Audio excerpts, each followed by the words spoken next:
Hello बच्चों, आप लोग कैसे हो। कल आपकी दीदी ने पढ़ाया था विलोपन विधि। आज मैं पढ़ाऊंगी प्रतिस्थापन विधि। यानी प्रतिस्थापन में क्या होता है, एक वैल्यू का मान निकाल के दूसरे में स्थापित करना है। प्रतिस्थापन विधि मतलब एक जगह का मान निकाल के दूसरे में स्थापित करना है और हमें एक्स और वाई की वैल्यू निकालनी है। सबसे पहले हम लोग इनको समीकरण 1 मान लेते हैं, ठीक है। इसको समीकरण 2 मान लेते हैं, ओके। अब हमें चाहे समीकरण 1 से हल करो या समीकरण 2, जो भी आपका मन हो, हम लोग समीकरण 2 लेते हैं, ठीक है। समीकरण 2 को हल करने पर, ठीक, समीकरण क्या है, 2x माइनस का 2y बराबर का 4। अब हम लोग क्या करेंगे, x की वैल्यू निकाल लेते हैं। तो 2x तो ऐसे ही रहेगा बराबर 4 ऐसे ही रहेगा, या माइनस का 2 है तो आप हमें x की वैल्यू निकालनी है ना, तो y को हम लोग इधर ले आएंगे। तो y हमारा 2 माइनस का है तो इधर आएगा तो प्लस का 2y हो जाएगा, ठीक।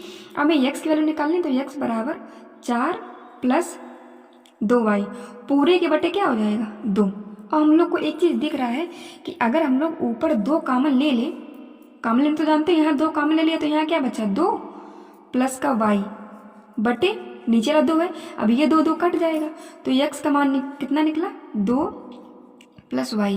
तो यही x का मान हम लोग समीकरण 1 या 2 में किसी में भी रख दो, इसको मान लो 3, ठीक है।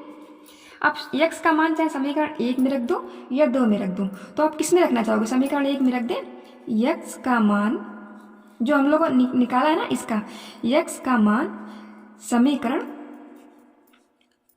2 में रखने पर। मैं दोबारा फिर समझाऊंगी, आप लोग परेशान होइएगा नहीं बिल्कुल भी, मैं एक एक स्टेप बताऊंगी, आपको बहुत ही आसान लगेगा। तो समीकरण 2 में रख रहे हैं, किस 1 में रख रहे हैं, ठीक है। समीकरण 1 में, समीकरण 1 क्या है 3x प्लस का 4y बराबर का 10, ठीक। हमारा x का मान कितना निकला है 2 प्लस y, तो जहाँ पर x है हम लोग वहाँ पर ये मान रख देंगे। तो ये 3x है, 3 तो ऐसे रहेगा, बीच में गुणा का चिन्ह तो आप ब्रैकेट लगा दो। x का मान कितना है 2 प्लस y, ठीक है, प्लस 4y तो ऐसे ही लिख दो बराबर का 10, ठीक। अब सॉल्व करो, 3 का 2 में करो गुणा, 3 दूनी 6, अब 3 का y में करो 3y प्लस 4y तो ऐसे ही लिख दो बराबर का 10। अब 4 और 3 कितने हो गए y जब मतलब कि आप लोग जानते हो y की घातें समान होती है तो जुड़ जाता है, तो ये भी y की पावर 1 ये भी y की पावर 1, तो y है तो जुड़ जाएंगे। 4 और 3 कितना हो जाएगा 7y, ये 6 प्लस का है इधर आ जाएगा तो माइनस का, तो 10, ये प्लस 6 इधर आ जाएगा माइनस का, तो 7y बराबर 10 में 6 गए 4, तो y का मान कितना निकला 7। यहाँ गुणा में है, आप लोग जानते हो मैं पिछली वीडियो में बता चुकी हूँ कि जब 7y है तो इसका मतलब 7 गुणा y, तभी तो 7y आया है। जब यहाँ पर कोई ऊपर होता तो नीचे भाग में चला जाता, तो 4 तो ऐसे ही रहेगा। ये 7 जब मैंने बताया था पिछली वीडियो, अगर आप मेरे साथ रेगुलर जुड़े रहते हो तो आप लोग को एक एक पॉइंट एक भी वीडियो मिस मत कीजिएगा, क्योंकि हर वीडियो में कुछ ना कुछ मैं नया ही बताती हूँ। तो ये 7 गुणा में नीचे भाग में आ जाएगा, तो y का मान हमारा कितना निकला 4/7। अब देखो जो हमने ये समीकरण 3 था ना x बराबर 2 प्लस y, तो अभी हमारा एग्जैक्ट तो मान तो निकला नहीं था x का मान, हमारा इसमें मान निकल आया पूरा पूरा y/4/7। तो वही यही y का मान उठा के हम लोग समीकरण 3 में रख देंगे, तो लिख दो y का मान समीकरण, ये रटना नहीं है कि 3 में रखना है 2 में, जो देख लिया करो ना समीकरण 3 है तो आप यहाँ पे 3 लिख दो, समीकरण 2 होता तो आप वहाँ 2 लिख देते हो। कंफ्यूजन नहीं होना कि कैसे लिखना है, समीकरण 1 में रखें, जिसमें तुम्हारा मन हो वो समीकरण देख लिया करो, वही मान रख दिया करो, ठीक।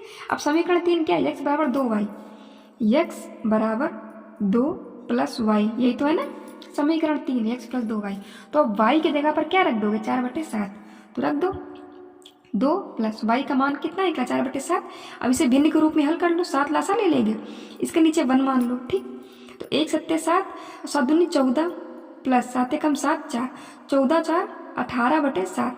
तो अब हमारा x का मान कितना निकला 18/7, तो x का मान निकला हमारा 18/7, y का मान कितना निकला 4/7, 4/7, यही हमारे मान हो गए, ठीक है।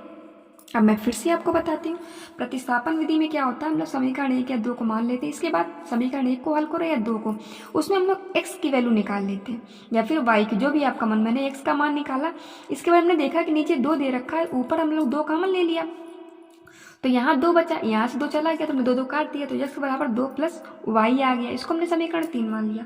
अब जो x का मान जो निकला उसको हमने समीकरण एक में वैल्यू रख दी x की जो भी निकला था। समीकरण हमारा 3x + 4y था, तो हमें x का मान 2 + y था, हमने वही x का मान रख दिया इसमें, वही सॉल्व कर दिया, 3 का 2 में गुणा कर दिया, 3 का y में गुणा कर दिया, यहाँ पर y का मान निकाल लिया। जो भी y का मान हमारा निकला वो हमने यहाँ पे भी रख दिया, क्योंकि 2 + y था, हमारा x का मान पूरा पूरा तो निकला नहीं था, यहाँ पर y था, तो हमने y का जो भी मान निकला हमने यहाँ पे रख दिया। तो यहाँ पर रख के हमने इसको हल कर लिया। अब जो भी मान निकल के आया आपके सामने है। अगर आपको अब भी कन्फ्यूजन है तो कमेंट बॉक्स में लिख सकते हैं। अगर आपको समझ में आया है तो प्लीज़ सपोर्ट कीजिएगा, थोड़ा मोटिवेशन दीजिएगा, थोड़ा अच्छा लगता है पढ़ाना। अगर आपको समझ में आता है तो ज़रूर सब्सक्राइब कर लीजिएगा।